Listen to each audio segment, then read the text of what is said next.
Hello and welcome back to Ambitious. So today we are talking about something that I often get asked when I'm in coaching relationships with clients in how to deal with their own clients. Because a lot of the time we may have people who come into our world who maybe don't have the exact values that we have. We have clients who are not maybe behaving or taking action the way that we want. And a common question that I get from people that I work with is like, how do I deal with this? What do I do when I feel like I have clients in my world who I have tried to coach or I have tried to work with in a done for you service that just simply are not following suit with kind of what my expectations are of the people that I work with. And so I'm going to give you some of the key milestones where you have control of really determining the type of people that are coming into your world and how they behave and what they're taking as action. I think a lot of the misconception around clients is that the clients are kind of just free flowing and doing whatever they want to do, and that we kind of have to follow suit with that. And I think one of the best things that I've learned in my business is that clients are not just going to come into our world and like they are who they are. The clients that we want to be working with, the clients that you really enjoy serving, are actually a byproduct of you. And so if right now you have clients in your world that you're not having a great time working with, or you feel like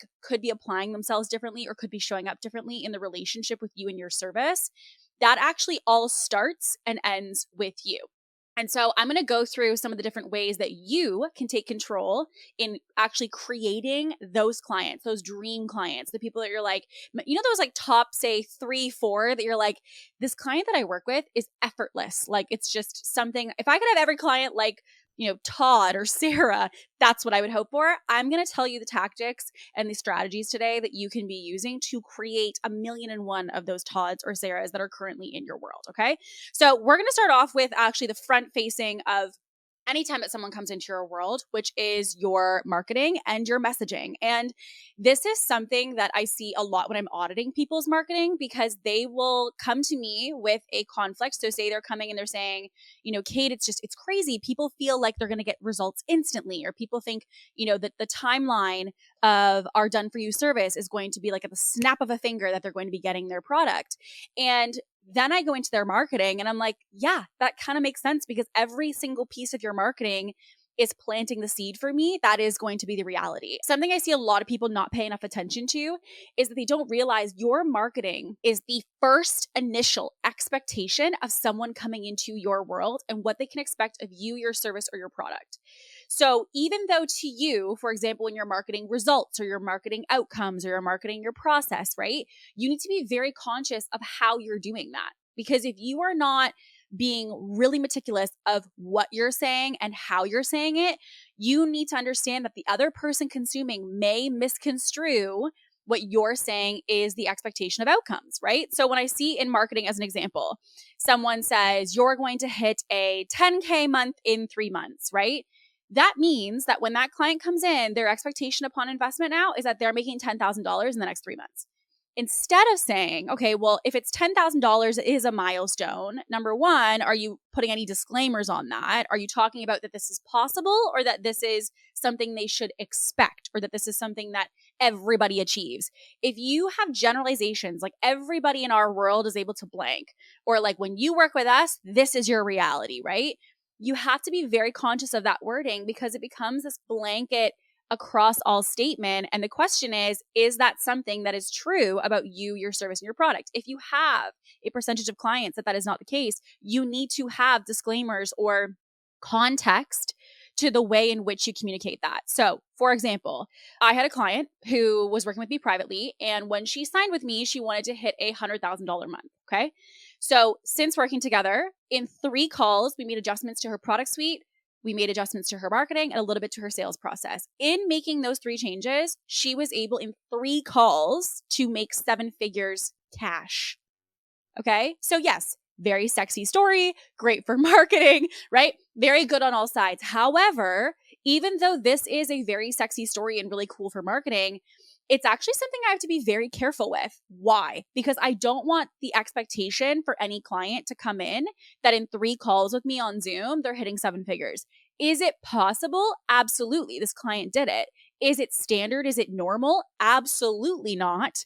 That's not usually the timeline of seven figures. You guys know my story. I hit seven figures in 18 months, not 3 calls. So is it possible? Sure. Is it common? No. And so I had to say that, what was the takeaway from this in marketing? I had to say, for context, she came in with this size of following. She came in with this many years as a brand or in her industry. She already had XYZ established, right? So I give context and I say, this is not every client, but what this does show is what is possible. So the language that I'm using in marketing is very intentional, because if I do not do that, someone will hire me with the expectation that in 3 calls, I'm going to make them a millionaire. And while I'd like to say that I'm really good at what I do, I cannot do that for every single client. Is it possible? Yes. Is it common? No. And so we need to make sure that we're vocalizing that. So when I see people who have issues inside of their offerings or inside of their services, I start with the marketing. And another one that is also a big one in the done for you service space is the fact that people will say, I'm going to get you this outcome without giving context to the time that's needed, without giving context to the amount of maybe additional investment that is going to be needed.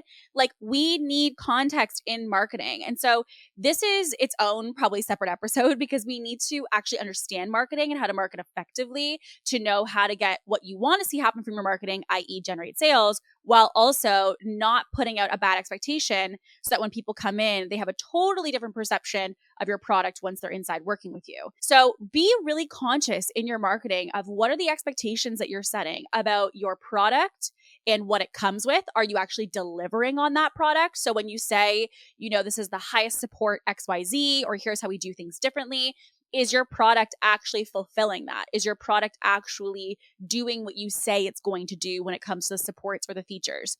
2, the outcomes that you're telling people you're going to get, are those common? Are those consistent? Or is that kind of a rare situation? And again, are you noting that within your marketing? And give context to things like social proof. Give context to the wins, because when you don't, what you're doing is you're actually setting yourself up for failure. This has nothing to do with the fact of, the clients should know or the marketing should know. They only know if you tell them. And so they're coming in just based off whatever you give them in marketing. And even though there is this concept of buyer beware, which basically means that the buyer who's consuming the marketing should be doing their due diligence and their research when they know they're investing into something to kind of, cross their T's and dot their I's, there still is control for you to create those clients you want by setting fair expectation. Because then let's give some context, right? So say that client, you say you're going to get great results with me. Let's go back to my example, right? We've got 3 calls and she hits $1 million. Well, if I don't give context to that, what ends up happening is, in my world, it's been 7 calls, 8 calls, maybe it's even been 6 months and someone hasn't hit 7 figures. They are now going to be on calls with me saying, where the heck is my money? Where's my $1 million? Where's my growth, right? But if I had said, listen, yes, that client did do that and it is possible. However, is that common? No. I now don't have clients who are banging down my door saying, it's been 3 calls. I'm like, great, wait 3 years. There's lots more time that could be needed for your transformation depending on where you're starting at.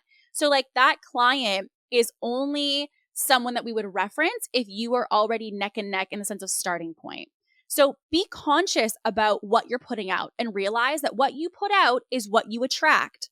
For example, high ego marketing. If you're putting stuff out that is all about agitation and spice, and it's really always putting down other companies or other products to call in clients, you're going to call in a type of consumer who really is activated by that. If you are somebody who shows up in your marketing with empathy, and you're someone who's very heart-centered, and you're somebody who really cares about the marketing you put out and the depth of that, you're going to call in people who resonate with that. So be conscious of what is that magnet that you are putting out in your marketing right now? And is it possible that maybe the way in which you are marketing right now is the reason you are attracting the clients you don't want? And I want to also have a comma to this, which is that just because it's signing you clients doesn't mean it's the clients you want. So just because your marketing is getting you clients doesn't mean it's getting you the clients that you want.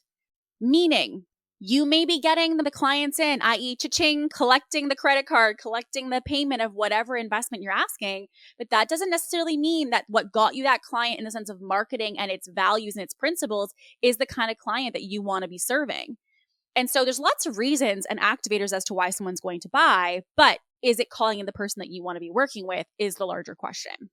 So Two, we're going to be then looking at, okay, once we're marketing, we've got intentional marketing going out, trying to call in the right type of person that we want to be working with. Then we go to sales process, which is you actually want to be qualifying people when they come into your world. Now, something that I often get as a question is qualifying based off of price point. This is something I hear all the time, which is, Kate, I don't want anyone in my world who can't afford me. I don't want anybody in my world that potentially is not going to pay. And listen, I think that all of us have situations, even myself included. I had situations in my first coaching program that I ever paid for where I actually had to contact the coach and say, like, I don't know if I'm going to be able to make my payment. And I think that is something that is just very standard within any industry, within any service, within any type of offering. That what I actually care about the most when it comes to the sales process is that you're qualifying based off of the values of the type of person you want to work with and the problems that you solve, not necessarily just on price. And the reason that I say that is because I think so many people think just because someone can pay it, again, cha-ching, collect the money, therefore I have a client. It's very small thinking. It's very short-term thinking, collect the cash and move on. What you don't realize is you're potentially going to be building inside of your world the type of avatar or person that you maybe don't want to be working with just because they can pay. That is not the qualifier of who you work with in your business. If your qualifier right now is I only work with people who can pay my amount, we've got the values and the perspective all wrong. It is not about just who can pay for your service. It's about the people who are actually the right person for your product, i.e., are you actually asking yourself, is this person and the avatar of them as an ideal client, are they actually a good fit for what my product does? And most importantly, which, this is going to be a little check-in for you, do you deny clients? How frequently are you denying people in your world? Because when I see someone who's just collecting anything that comes their way, it often means that they're not actually qualifying.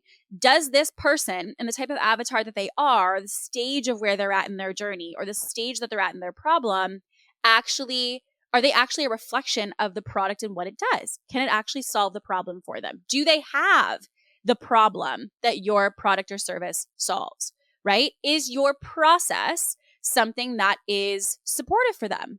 Is this something that's going to work? And if it's not, do you have the integrity in that moment, whether the investment is $10, $100, or $10,000, to say, nope, this is not going to be for you. I'm going to say that it's probably best that we don't work together. I really respect businesses that turn away business. Why? Because it tells me they're not in it just for the money. They're not in it just for the quick collection of cash. They actually care about the end consumer and they're actually asking, does this make sense for you? And if you're not doing that, it could be the reason that you're having issues inside. Oftentimes what I see with business owners is that because they often lack marketing and sales skills and the strategy around marketing and sales, they end up in this feast or famine situation where they have to collect any client, anyone who will pay, they take as a client, because if they don't, they can't make their sales to survive that month. And so because of lack of marketing strategy and lack of understanding of marketing and sales, they take whatever they get, and it causes them to have to tailor their offer, their service, their whatever your product is to whoever comes into their world. And it means that your delivery ends up being a complete nightmare. And so when we're going into the sales process, it's about qualifying. So I qualify based off of the person, who they are, i.e., is it the ideal client that I serve? Example, we do not serve brick and mortar businesses any longer. And we also do not serve anyone who is just, for example, in the influencing era, in the sense of like, they don't have their own product or service to sell. They're selling themselves. If you sell yourself as your main offering, i.e. like brand partnerships and things like that, that's not something that we help with. And we don't help with brick and mortar businesses, which means on your application or on your intake to work with us, if we see that, we will actually contact you and say, hey, it's not that we don't have some strategies that would be effective for you, but because I know where you are and what you want to be doing, this is not something that's a good fit for you, right? So I qualify and say, based off who you are and what you do, this is not for you. Here's what I recommend instead. And I try to get them help elsewhere with someone who is a better fit. Two, I'm looking again, as I said, at that problem. So Example, in one of our offerings, we have a minimum requirement of how much you have to be making in your business. And we also have a minimum requirement of the types of skills, or I guess I would say stage of understanding you have to have of your business. So for example, if you don't have consistent marketing going out already, if you don't have a product suite that's already been developed, some of those are key qualifiers to work with us. Why? Because the problems we solve inside that offering and what we're going to be teaching you and supporting you with are to build off of those initial foundational elements. And so if you don't have those, the actual product is not physically going to work for you because it's assuming a lot of things upon starting. And so if you don't have it, it's kind of like saying, I want to go get my master's degree, but I've never gone to university or never gone to school before this, right? There's a qualifier before that step of that offer. And so if you don't have that base, university degree, the master's of our program is not going to be a good fit. And therefore, we rule out those people because we recognize it is out of integrity for us to sell them on the masters when they don't have the base, university understanding, right? So that's really about the problem that we solve and the product. Is it actually a good fit? Now, most importantly, I also am looking at process, which is in the sales process. I might have someone who says to me, I want this, this, this. And in my mind, I'm thinking, okay, like that is very much a intensive, maybe one of my VIP days, something that's kind of like a very short, intense offering, not a long-term offering. And so when I hear all of their descriptors and then they say, oh yeah, but I want 6 months of coaching, ongoing coaching, maybe private or inside of our mastermind, I have to be conscious to say, okay, well, wait a second. Is that even the right product for them? Is that actually what they need based off what they're telling me? And so I have to often tell people, hey, even though you're saying you want offer B, what you actually described to me was my offer A. So I have to read between the lines, not just to say that, oh, this person wants to send me, $15,000, $20,000 for an offer. Great, I'm going to sign them into it. Based off what they described to me as what they're going through, that is not the product that they need, even though they think that's the product that they want.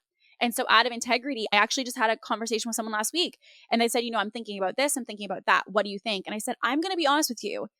If you do not buy product A, I don't want to sell you into anything else because truthfully, even though I know you're saying like, take my money, it doesn't serve you for what you're looking to do. So unless we can get on the same page that this offering is what you want to invest into, I don't think that I would sell you into anything else because it'd be out of integrity for me to do so. And I often in the sales process will pivot business in the sense of putting it into a different offering than they maybe came in for. And I also will turn away business based off of the problem they have or the person in the sense of the avatar of business that they are because we don't serve it. And so ask yourself, what is your qualifier, right? Like, what are the list of things that you do not help with? What are the list of people that you maybe do not serve? And is your qualifier right now only on price? And if it is on price, if we're wanting to be, obviously respectful of the fact that people have certain budgets and that they can't afford some things and not others, the question becomes, how are you qualifying on price? My one advice to you that I genuinely cannot stand when it comes to sales processes is that people will have on like an intake for a service, or they'll have on an intake for anything inside their world that they'll say, what's your budget? And if the person's budget on paper is not the 101 of what their budget is for their offer, they just don't even talk to them. They're like, never mind, next, you're not qualified. You don't want to spend X amount. My coaching to you on that, if you were my client, is to also realize that in many different services and offerings, your ideal client maybe doesn't even recognize what the investment required is. I made an investment recently that I went in truthfully with the mindset it was going to be $10,000. Like I was convinced it was going to be $10,000. And I think probably by the end of this entire process now, I've probably spent around, I would say like $30,000, $40,000. And so this is just such case in point to me of the fact that if they had looked at my application or my intake to work with this done for you service and said like, oh, her budget is $10,000, we're not working with her, they would have turned away a potential additional $30,000 in addition to that $10,000 of revenue that I have now given them. And so I think it's important for us to recognize that also qualifying, how are you qualifying? And I really believe in qualifying based off conversation, not off of necessarily just process. And so like one of the elements that we use in our sales process is our triage. So we actually have a 15-minute consultation that's kind of like a short qualifying call before any time that someone's going to be sold into anything. And the reason that we do that is because I want to ask some clarifying questions. And that has allowed us to see like on one side someone's application or intake and on the other side their conversation and their clarity points that they've given to us. And we realized, oh my God, if I had just turned that away entirely based off of not getting this context now, I would have turned away who's now a fantastic client, right? So this process and this qualifying is a great way to use this to make sure you're getting the right people in the right products to solve the right problems. And it's, again, even though you might think, well, Kate, like, what if I'm turning away business though? You also have to ask yourself, what is the number one priority here? Is it just collect cash and whatever that comes with, that's your goal? Or is this to really make sure that your reputation is centered around serving people to solve their problem in the core things that they're struggling with, regardless of what that means for you? And I really have found, when it comes to the sales, if we want to talk revenue side, I have found that clients actually respect me more for the fact that I will not sell them into just anything that will process a payment, right? It's not about me in the sales process. When you want to work with great clients, it's about putting the client first and saying, what does the client need? What will serve the client and that person, that problem? What process do they need? And find the best fit. And if it happens to be that you don't have that thing, then so be it. Let the pieces fall where they may. Okay. So 3, we're going to be going into contracts. And listen, I am not a lawyer, but I probably, for a non-lawyer, talk about contracts the most of any business coach that at least I interface with. And the main reason being is because I just know the impact of a good contract. And I also know the impact of not having contracts and when people don't have the right pieces in place, what that does inside of their world.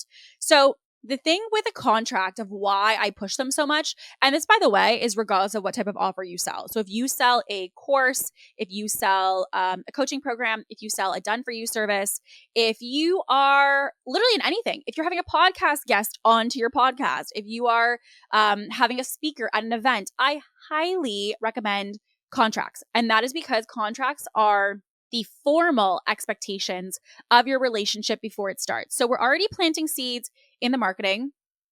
We're already doing our best to kind of sort and make sure we're really serving the right people in the sales process. And now when you have sold that client and that client is a good fit as the person, the problem, and the product, we now have to set even more expectations of, okay, here's what delivery is going to look like, okay? So setting the contract expectations is important. Not only is the initial expectations being set, but it's also something that you can reference back to when you have either resistance or potential conflict with a client, which can happen in any situation. It doesn't have to also be heated conflict, as I say that. It doesn't have to be anything dramatic or negative. It's just conflict in general. And so if you have someone who asks, well, can I do this and can I do that? The contract is where all of that should be outlined. As, for example, a consultant, or say you're a coach, I would want to know, like, when are the call times? What should I expect for a turnaround time on responses? How long do I have access to the resources? What kind of time can I expect from you? What types of topics are we going to be covering? Media releases. If you are talking about your client's social proof in your marketing or your client's results in your marketing for any product or service, you should be having a media release put into your agreement, right? If you don't have that, then that's something we need to be prioritizing. Also asking, is this something that can be refundable? Can someone cancel? If someone has a life event that happens, right? They have a major catastrophe in their life and they need to stop the service or offer. Is that an option, right? What does that look like? Timeline, right? So say you're a done-for-you service. When is the completion of your project due? When are the payments due in connection to the completion of the project? Is it before? Is it after? Are they two completely separate things?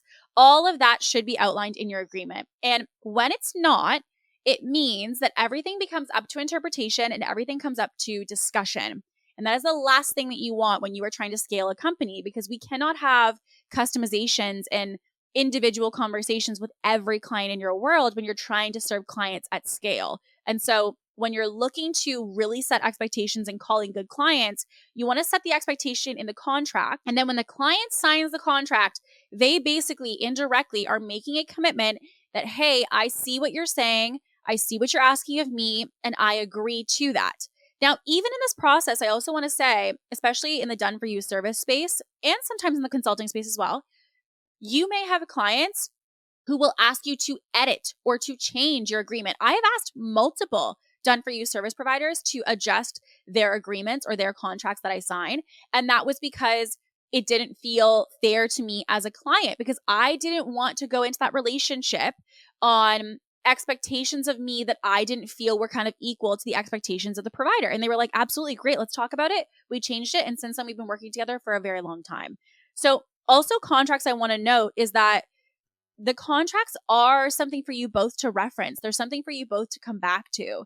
And so if you have clients that are also not falling within the structure of what you want, i.e., say you're a done for you service provider. This is very common where people will say, I allocated, let's say like 2 weeks to this client's project. And this client has taken like 2 months to complete this project, like in the sense of timeline of response, like they're just not getting back to me. There's just a lot of delay. Or you're finding that you're getting clients who are having failed payments and you're like, well, how do I deal with this? My first question is, what does your contract say, right? So if you don't have contracts, that's going to be the starting point. And so when we're looking at conflicts or we're looking at any situation that's happening with a client, what does your contract say is going to be the first thing that I ask you, because that is what the client agreed to when it comes to the relationship and how they're going to show up.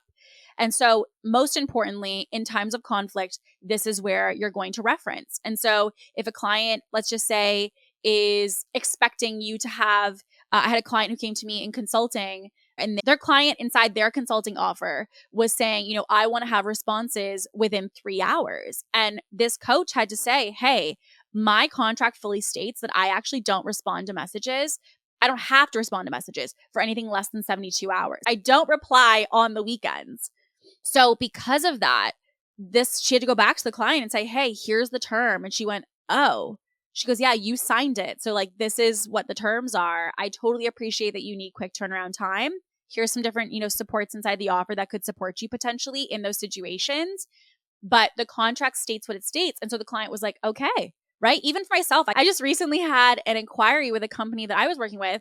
And I was like, hey, is this and this possible? Only to realize that, no, it's not possible because I signed the agreement and it said in one of the clauses something totally different to what I was inquiring. And so I recognize on the client side for myself that this is what I signed into. And as a result, this is the commitment. So when was the last time that you actually looked at your contracts? When was the last time that you went through and said, all these situations or scenarios or conflicts or conversations I'm having with clients, or maybe even just frustrations that you're having internally with your clients, are those outlined anywhere in your agreements? Are those fairly outlined inside of your contracts? And if they're not, that becomes the starting point of making sure that your contract is a reflection of what's happening inside of your world. And so even for myself, I would say our contracts are being edited once a quarter with just things that we're seeing come up with clients that we never thought to put inside of the agreement initially.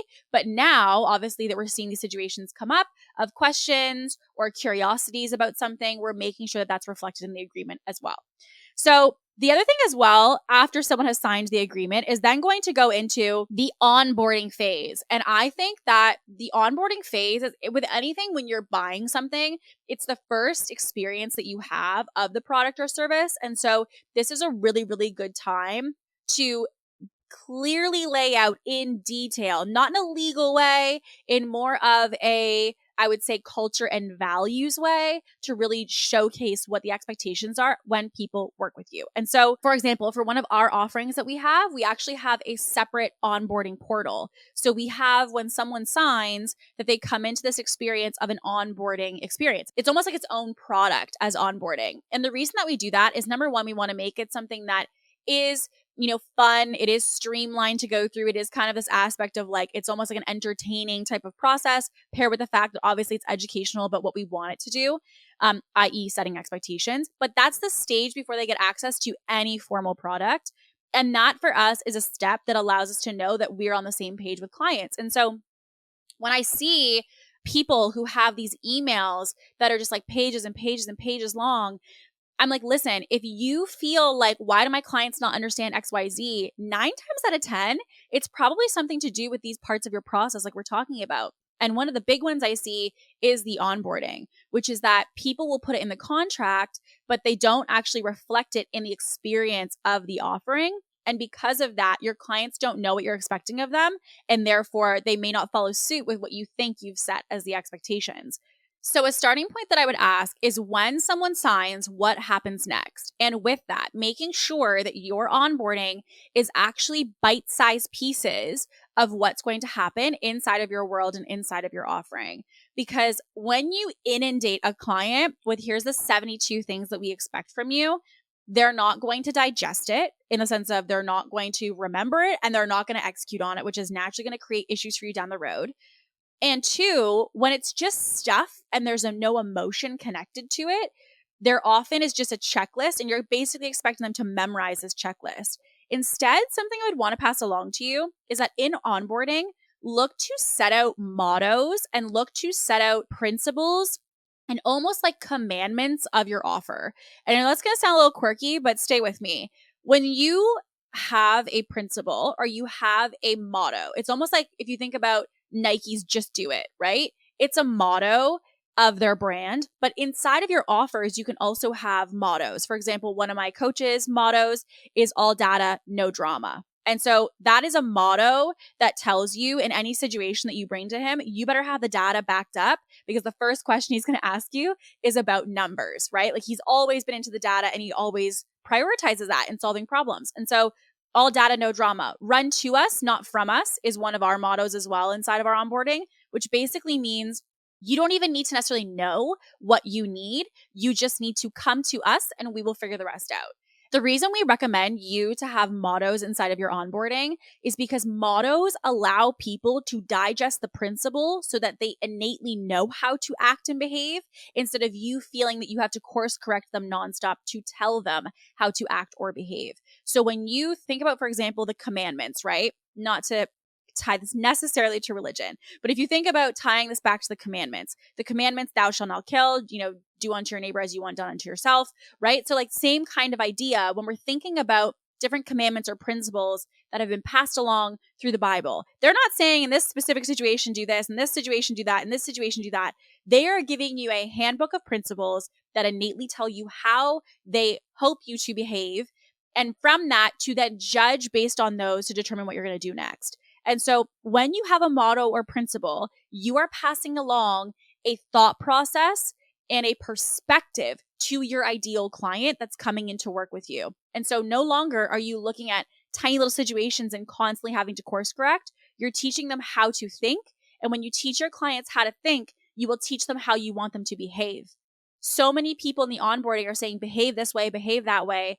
And then when they don't, because they don't have the ability to know how to think in accordance with that behavior, you're constantly like, oh my gosh, Kate, I've told them 15 times. They keep doing the same thing over and over. They keep asking the same things, or the same questions of where's this, where's that, or not following suit with how the offer works. That is because you've taught them what you want them to do, not who you want them to become. And so when you teach someone how to become something different, how to think differently, how to have different perspective and live with different principles, you will naturally course correct the rest of their behavior as well. So ask yourself when it comes to your onboarding, how are you not only telling people what they're needing to do, but also how to think and who to become? And if you're not, how can you start to integrate that in your onboarding, whether that is via an email or is this also potentially like an onboarding portal like ours, where we have literally a series of videos that talk through with people what they can expect in going into the next phase and also how we expect them to navigate issues as they may arise in any experience. So if you have a problem coming up and you need support with it, here's how you triage that to know what to do next, right? Here's how we think about problems that come up in our business. How do we know if it is an emergency? Here's our thought process on that, right? So use this as a way to translate your core values and principles to your clients. Again, teach your clients how to think and you will naturally have them behave in accordance with that. If you just teach them how to behave, you're always going to be course correct the entire way along, okay? So expectations on values, expectations on their perspective and the principles that you want them to integrate, expectations on the supports, where to find them, how to be using them. And with that as well, make sure with the supports, when you're outlining what you actually give to people, that you understand not only where to find some type of support or where to use things, but also the how of how they're intended to be used, right? So the way that I kind of think about this is, okay, a lot of people in onboarding, they will outline, here's the equivalent of like the workout machine. On the workout machine, you lift your leg up, you lift your leg down. And it's like, okay, so there's the machine, number one. Two, there's how to use it. And you're like, okay, but how do they get the most out of it? I would want the third step to be, but when you sit down on that machine, make sure you go very slow on up and very quickly on down.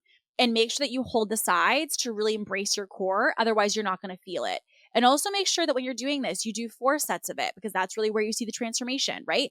I want you to truly outline not only what are the supports that you have, but how are they intended to be used in order to get them to what it is that they ultimately want, which is their outcome. So if I'm going through any service or offer with you, I should not only know where the service is in the sense of the offer of support, I should not only know where the support is, but I should know what it does, when am I supposed to be using it, and also how do I get the most out of it. And so for us, even inside of our offers, we have like a plethora of different supports that people get. We might have like literally 12 different ways that you can get in contact with us, between a one-on-one call, group call, Slack message, a form through our dashboards, etc. But I outline for people, this is what they are. Here's where you're going to find them. But then also the other thing you want to be recognizing is, how do they know how to decipher which one they need to get the best outcome? And what are their expectations with each one of those supports? So for example, inside of our offer, we have a 911 button. And the 911 button basically means that if you were in a crisis for whatever reason, because we don't really believe that business is emergency driven, even though you may feel, and again, this is one of our mottos, your internal emergency does not create my urgency. So you saying like, oh, I feel that this is an emergency doesn't necessarily mean that we have to address it urgently. So we really decipher what truly is an emergency. So say my client is getting canceled on social media because that I put up a post, it went viral, and it's not going the right way, right? We know cancel culture happens very quickly. So I had a client who had a massive following and had a post that ended up on the wrong side of TikTok. And needless to say, it went down a rabbit hole. They, in that moment, were getting slandered on social media, and they're like, what the hell do I do? How do I bounce back from this thing that I didn't even say was in the comments? And so I had to hop on the phone with them very quickly to kind of like de-escalate the situation. That's an actual urgent scenario because it is very time sensitive. You saying, oh, I just can't decide on this branding. Like, I gotta get a decision on this. That is not an emergency. You may feel that it's like an urgent thing for you, but it is not an emergency. And so we really give context to say what is urgent versus not. So when we have the support, it's not only what the support is, how it works, what will happen when you press the button, but it's also a matter of understanding, so like, what is an emergency and what do we determine to be the reason for pressing this button? That button has probably been pressed 5 times in the entire 5 years that I've been running this business. And that is because that button is not meant to be for everyday situations. It's meant to be for one-off situations, right? So set the expectations of what is it, where to find it, how it works, but most intentionally, what is the way to get the best success out of it? What is the principle behind each one of your supports and how to be most successful when using them? Now, 5, we've got client management. And client management is, now that you set the onboarding expectations with people, we're now going to go into how do we actually continuously reinforce this with clients and actually get them and their behavior where we want it to be. And so one thing that I kind of pass along, again, is like a almost, I guess I would say analogy, if you will, is think of yourself almost like a traffic cop. Like, you're like, you go here, you go here, you go here. Like, you're trying to constantly redirect people to where they need to go. So something I think is a misconception that you may have is that just because you've set the expectation with your clients that, oh, they know it, so they're not going to fall out of line. When you set really good expectations with your clients, you should ideally have them know quite a bit of what you expect from them. The main thing, though, that is important for us to recognize is that it doesn't mean they're not going to fall out of line. It's just like if you think about kids. Kids know right from wrong, but it doesn't mean that they don't make mistakes. And the same thing is true when it comes to your clients. So when we want in client management to make sure that people are constantly following along with what our expectations are and the supports that we've outlined, we want to be that traffic cop to constantly redirect and say, hey, just as a heads up, when you did blank, what I actually would love for you to do next time is to do XYZ. So for example, for me, I had a client that was constantly sending things to me and files to me and messages. And I basically said, listen, I want to go through these resources. I'm happy to dive into them for you. However, if you're going to send them to me, do you mind sending them through the link that we use for our files? Main reason being, and here's the main important part, I explained the why. I didn't just say, hey, next time you do this, can you actually put it through here? I said the main reason being is when you submit through this form behind the scenes, it actually sorts it all in order for me. And the main thing is that when you do this, it ensures that I'm not going to lose the file. So if you send it through messages, because we often talk after that point in messages, I often will lose it and I won't have kind of it on my overall, to-do list basically formally. It will just get lost in translation. So if you always want to make sure that you're, top of the list and also on my radar in timeline and that I've kind of got it in my world, you are going to want to make sure that you submit it through this button just moving forward. Does that sound good? And so I get their buy-in. I also make sure that I reinforce not only bad behavior, i.e. things that we don't want to have happen, but I also reinforce the good behavior. When someone does something really well, I'm like, hey, I just also want to recognize, like, I have seen you show up to every single one of these office hours, like nonstop for the last 2 months. And I really just want to acknowledge like the commitment to what we're doing here because you have been showing up. You have been showing up for yourself, for your business. And I really recognize that. Like you want to talk about how people are doing the program well, how they are, using your service well. Like, thank you so much for done for you service. Thank you so much for your quick response on, auditing some of the feedback of what we've implemented. I really appreciate it. It actually really helps us to do XYZ. Talk about not just what it is, but talk about the impact of it, whether it's a good behavior or a bad behavior. Here's what I don't want you to do. And here's why. Talk about the impact. Here's what you're doing really well. Here's why that's really great for you and the outcome that you want. And so client management, when you're in the actual experience with people, you're not done. You're still always reinforcing, but you're reinforcing to really just shed light on course correct if it's something that you don't want to have happen, or that you can actually encourage better behavior by acknowledging some of the things that they're doing well and how that's helping you as the business, or if it's helping them to achieve the outcome that they want or that they desire. Okay. Number 6, which I think is like really important, is that empathy attracts empathy. So like if you enter, and this is kind of getting a little bit more, I would say, into like the woo side of it, but your energy attracts the energy that you're going to work with. And so this can happen in marketing, but it can also be in a situation when you're actually working and interfacing with clients.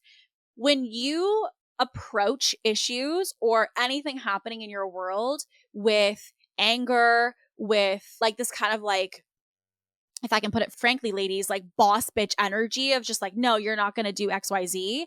When you come at a situation or a client with anything other than empathy, you're not going to be met with anything productive. And so if you feel that a client is not acting in accordance with what you need from them as a business or as a service, you just want to be empathetic. Get on the phone with them, talk to them and say, hey, just wanted to kind of check in and see, you haven't been getting back as frequently on the communication that we had hoped. I was curious, just want to make sure everything's okay, see if there's anything that we can do to better support you kind of thing.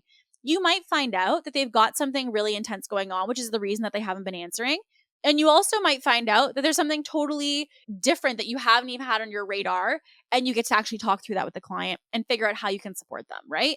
Be empathetic to what clients are going through. And mainly, again, another motto for you, seek to understand. Seek to understand what the person is going through. Is there a reason they're not showing up to calls? Is there a reason that they're not answering your messages? Is there a reason that they're taking forever to give you the feedback on the thing that you're producing for them? Don't just assume, which is what I see constantly with businesses. They assume the client has a vindictive nature to what they're doing. They assume that the person's intentions are bad. And I'm like, well, where are we getting that from? Is that how you feel? Or is that the facts that we have in front of us that they've vocalized something that makes that very clear? If the client has not demonstrated anything in any way that really shows them to be vindictive, seek to understand. And I think it's very quick when we are in kind of like the hustle bustle of scaling a business to assume things along the way. But it is really important for us to look at how can we just really meet clients with the energy that we hope them to reciprocate.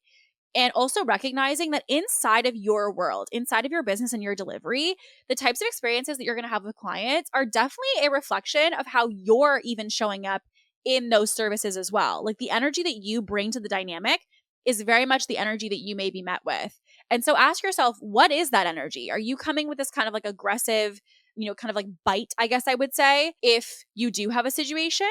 Or are you kind of coming from at the lens of, I just really want to see how we can better support you? And listen, I know because my clients say this all the time. I know that you're like, but Kate, the client's not following the rules. I'm like, just trust me. If a client in your world right now is like driving you nuts and you're thinking, I can't wait for this client to be finished because they're not following through with what you want, say, hey, Barbara, whatever the name is. I don't know why I always have these super like, bless their hearts, but like baby boomer names every time that I come up with a name. It's always like that, or it's like a 70s name of some kind. Say Barbara is not following through with what you want her to do.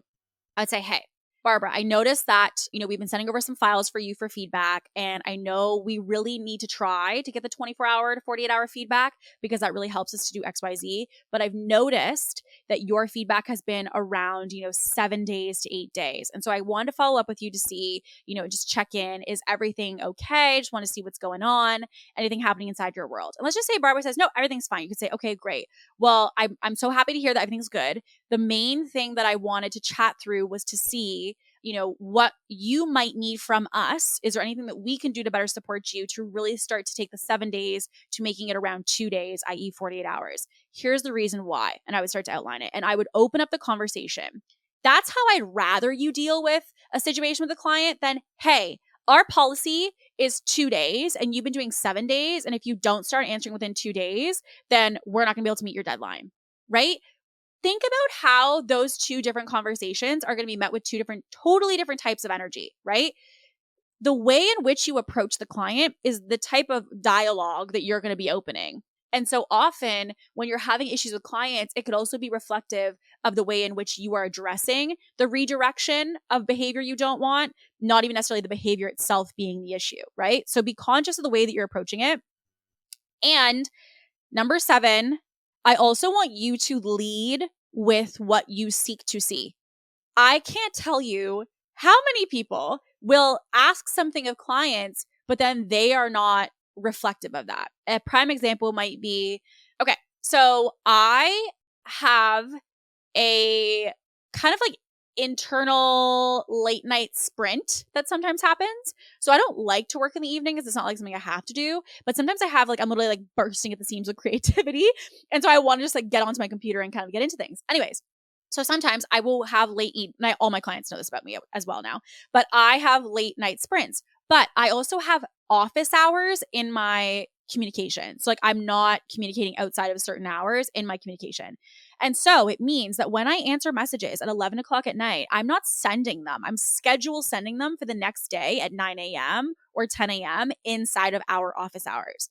Because if I don't, and I'm sending messages to clients at say like 11 o'clock at night every single night, what is that doing? It's setting the expectation that, oh, she's online. No, these are my office hours and I try to send all messages within those. And if I don't, I schedule send them to fall within those hours. Because you as the leader of any service need to lead by example. If you want certain turnaround time on communication with your clients and them to reply to you in a certain amount of time, ask yourself, are you doing the same? If you want them to lead with empathy and, respect inside your offer, are you doing the same? I often am always looking at, okay, well, when you're having the clients doing XYZ, are you being the byproduct of that? Because if you're not, then it actually doesn't start with the client. It starts with you.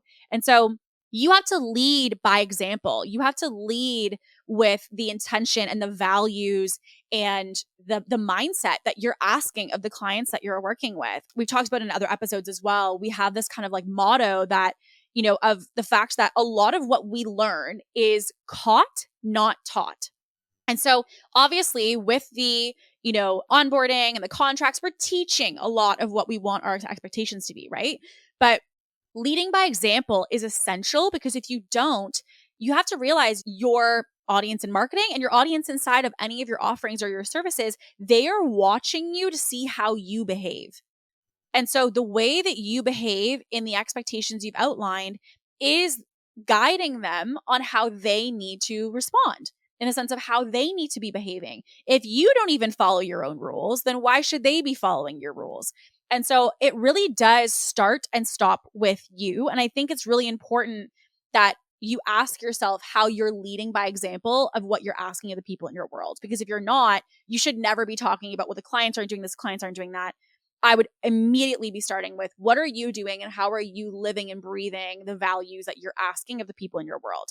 Now, something that I have to touch on here, because I think this is probably the top part of all these conversations that I have with people in different businesses, is that you will have issues with clients. So I just want to like normalize that, because the idea that you are going to have every client be perfect is never going to happen. My mentor showed me a bell curve, and you can literally just like search this on Google. But when my mentor showed me the bell curve and started showing me the percentages of the fact that there's, the 5 or 10% here on this end that are always going to struggle, there's the 5 or 10% on this side that are always going to crush and do super well, it just put in context for me that I was looking at client issues or client requests or behaviors, I guess I should say, in the lens of the fact that it was about the feeling of how much I thought was happening versus like, what's the actual percentage? So like, if you were my client and you had, say, clients that you were working with that you didn't enjoy, the first thing I would ask you is, what is the percentage of that? How many of your clients right now are killing it? How many of your clients right now are struggling? How many of your clients right now are doing well, but they're not like the front of the class, top A student kind of thing, right? Like they're like the average, right? The middle portion of that bell curve. How many people fall within that? And I think that the percentage is really an important thing to address, because I had a big business who came to me recently, and they'd been having some client delivery refinements, I guess I should say. And they were like, Kate, some of the clients are not satisfied kind of thing, or this is what we're seeing or what we're hearing. And so I could have received that and been like, oh my gosh, this is a major problem. But the first thing that I looked at was, well, no, I actually don't know that's the case. Even though they feel this is the case, let's look at the data first. And so I said, what I want you to do is I want you to compile for me how many people have sent you a testimonial review, i.e. how many people are happy with your product. 2, how many people are commenting that they're dissatisfied with the product, or that they're not happy with it. 3, how many people outside of that, because you also have to recognize that not every single person who does love your product or doesn't love it is always going to comment to it. So just kind of as a side note, because this is also something that just popped in my brain that I have to share, is that people will say, oh, well, Kate, like people like my product because like no one ever says anything bad about it. No. Just because people don't say anything bad about you, your product, or your service does not mean that they like it. So you shouldn't just assume that they're having a good time. Okay. So what I said to this client was, in general, I want to look at, for those who vocalized it, how many are those? Okay. But what I really care about is, in your client management, in your tracking of the metrics that matter, tell me how many people are really struggling. Tell me how many people are crushing it, best results you've ever seen. And then what I really care about is I care about the middle. And that's because you're always going to have a small percentage of people that, regardless how incredible you are going to potentially struggle. And you're always going to have a percentage of people that, regardless of what you do, will always crush it. And you're almost like, what is going on? These clients are just knocking it out the park, right? I actually don't care about either of those sides as much. I don't care about your massive wins that are 5% of your clients. And I'm not actually as concerned with the 5% that may be struggling. What I really care about is the 90% that are in the middle. And so how are they doing is what I'm looking to actually find out, because that's the majority. You're always going to have a couple people who crush it, and you're going to have a couple people who may struggle. In any product or service, you'll have dissatisfied customers and people who love it. Those we cannot put too much weight into, because if we do, we're ignoring the big portion of the data that is in the middle. And so I really want to look at how many people are doing well, generally speaking, inside of what you're doing. And also with that, how many people like the product. This percentage, by the way, is also reflective of anything in the business. So you're going to have some people who really like hate, your process and are very difficult to work with. You're also going to have 5% of clients who are really easy to work with, and you could, coach them or serve them with your eyes closed kind of thing. Again, that's not really what I care about. What I care about is the middle. And so I think we also need to normalize that the 5% on either side is always going to be there. You're always going to have a small percentage of people in your offer that don't like it and a small percentage that love it. My core thing is the middle portion. Do you actually know that? When I'm trying to kind of assess, I guess, the middle, I'm looking at client management, i.e. check-ins that you have with clients to see how they're doing. I'm looking at the progress through the milestones that they should be working with when they're working with you. I'm looking at any testimonials, social proof of results, basically, is what I'm looking at. And I'm also looking at things that are not obvious or literal. So when we're getting a situation like a testimonial or social proof, we're literally getting handed the proof that someone is enjoying the process. Whereas I actually care also about the things that are not so obvious. So I would want to know how many people show up to your calls. How many people are answering your emails? How many people are answering your messages within the time frame that you want? How many people are literally engaging and activating with the process? Because if you're finding that people are not going through your process properly, or that, let's just say someone has a consulting offer or a coaching offer and they have some kind of group component. And let's just say your group component should have 50 people on the call, but you have 5 people who are attending. I don't need to see anything else. I can tell you immediately people are not enjoying the offer, because if they are not enjoying it, they're not participating in it, right?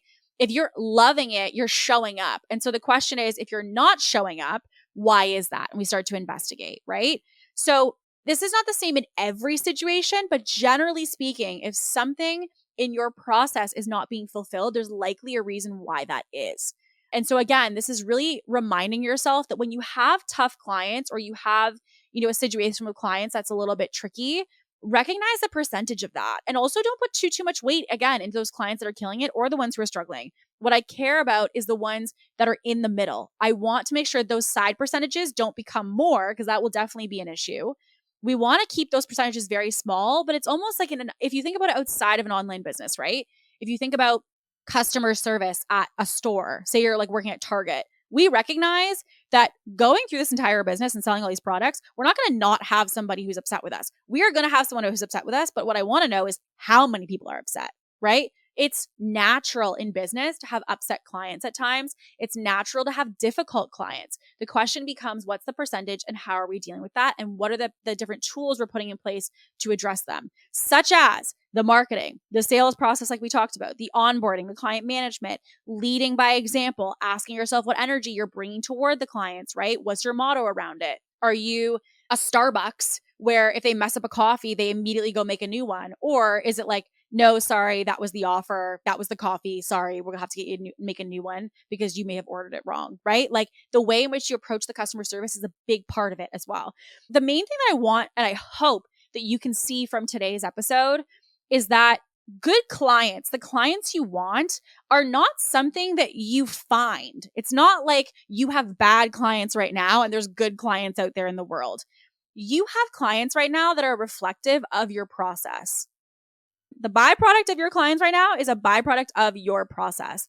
And so the clients you want to be working with and the clients that you're excited to start working with are not something you need to go find. They are something you need to create. Good clients are created. They are not found. And this idea of like, I need to go find the people I want to work with. No. You need to create the people you want to work with.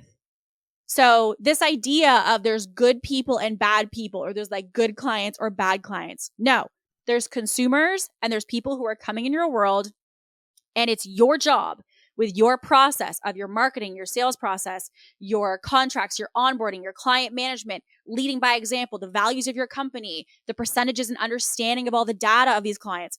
That's your responsibility to create the clients that you want to have. And so if you right now have an experience with your clients that you feel are not the experience you want to have long term, that is something that starts with you, not starting with the clients. It all starts with us. Now, what's exciting about that? That's exciting because we can actually change pretty quickly by actually putting into place some of these things we've talked about today to create the clients that you want to be working with, the ones you're excited to like jump out of bed and dive into their stuff today.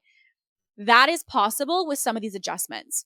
And so as an expectation, because obviously this is literally what I coach people on, these adjustments, what does that look like? These integrations within your business are not something that take too long to do. That's also very exciting, right? Let's think about it. Like adjustments to your messaging, you could do that tomorrow. Sales process, you could adjust your application tonight if you wanted to. Contracts, you could do that probably by the end of this week and make some adjustments to say what's been happening with clients. Is that in our contracts? Onboarding, let's give you 2 weeks to do that. You could adjust your onboarding and make it much more concise. And again, value driven and principle driven, not tactic driven. Client management, that's an ongoing effort. So that's something that once someone's inside, we're going to be constantly doing. Leading by example, you can start doing that tomorrow. check yourself when it comes to your energy and your values of how you expect of clients and the energy you bring to the table, right? Like you can shift that today. The data, you can go through your data and see how many renewals, how many referrals, how many testimonials. You can find that pretty quickly. This is not maybe next year I'll have the clients I want. This can happen if you take action on it. And so my recommendation to you would be go through the stages today. We talked about 8 different things that will impact the type of clients that are going to be in your world and how to create the clients that you really want to be working with. And so if I was you, Coach Kate would tell you, take those 8, make a to-do list underneath each one of those and start chipping away at those. And again, I truly think if you really wanted to blitz it and see some big change within this, you probably could in the next 3 months. 12 weeks from now, you could have totally different clients coming into your world and totally different experience in serving them. So that will start and end with you. But all that to be said, you guys, we will see you on the next episode. And as always, stay ambitious.